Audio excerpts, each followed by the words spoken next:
नमस्कार, मी विभावरी अतुल आपटे कोल्हापूर इथून आली आहे. चकली मशीन मला हवं होतं आणि जसं हवं होतं त्या पद्धतीचंच मशीन मला मिळालेलं आहे.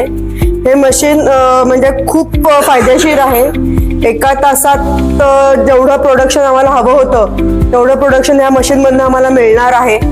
आणि कामाचा व्याप आणि कामाचं काय म्हणतात त्याला व्याप्ती फार कमी प्रमाणात हे कमी होणार आहे. आमचं काम कमी होणार आहे आणि प्रोडक्शन जास्ती होणार आहे कमी वेळात. त्यामुळे ह्या मशीनचा फायदा भरपूर भरपूर म्हणजे भरपूरच होणार आहे. त्यामुळे ह्या मशीनचे खूप म्हणजे खूपच आभार आहेत की हे मशीन आम्हाला इथे मिळालेलं आहे, उपलब्ध झालेलं आहे. Thank you so much.